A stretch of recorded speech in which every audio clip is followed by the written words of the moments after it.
Diserang warganet imbas sebut Jennie Blackpink malas, Boy William minta maaf. Setelah heboh beropini soal Jennie Blackpink di konser Born Pink, Boy William meminta maaf kepada publik.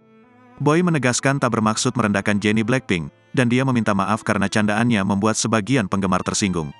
Diketahui, dalam YouTube Kiki Saputri Official, Boy sempat menilai Jennie Bak malas atau kurang bersemangat. I love Blackpink. Se-Indonesia juga tahu kalau gua suka Blackpink, tapi gua nggak tahu kenapa Jennie kemarin tuh kayak males ya, kata Boy William. Ucapannya menjadi kontroversi bukan hanya di kalangan penggemar tanah air namun juga penggemar internasional. Boy pun lewat Instagram baru @boywilliambw17 menyampaikan permintaan maafnya. Halo semua, ini Boy William. Aku membuat video ini untuk mengklarifikasi dan sungguh-sungguh meminta maaf secara personal kepada kalian yang merasa tersinggung.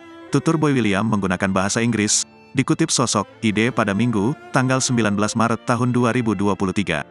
Aku membuat candaan yang ditangkap menjadi lebih dari sekedar candaan. Pada saat itu aku tidak berpikir panjang, ujarnya. Aku tidak bisa mengembalikan kata-kataku sehingga aku minta maaf karena itu, terang Boy William lebih lanjut. Boy tidak ada maksud menjatuhkan Jennie, ia saat itu hanya sekedar beropini sebagai satu di antara puluh ribuan penggemar yang datang ke konser Born Pink. Aku tahu tidak seharusnya merendahkan orang lain atau berbicara buruk tentang orang lain, kata Boy William. Lebih lanjut, Boy mengurai klarifikasi itu dibuat karena muncul klarifikasi palsu terkait isu yang sedang panas itu. Aku membuat video ini karena banyak sekali fake account menggunakan namaku yang menyebarkan klarifikasi menggunakan namaku. Ini adalah video pertamaku untuk mengklarifikasi semuanya, ujarnya. Sekali lagi, terima kasih dan aku minta maaf, pungkas Boy William dalam unggahannya.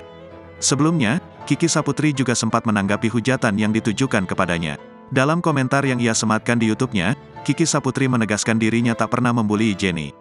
Gak ada yang bully Jennie. Beropini sama bully itu beda, tegas Kiki. Dia juga memberikan contoh beda opini dan bully. 1.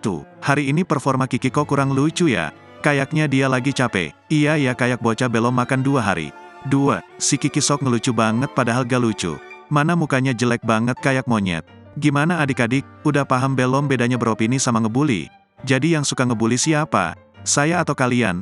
Tandas Kiki Saputri.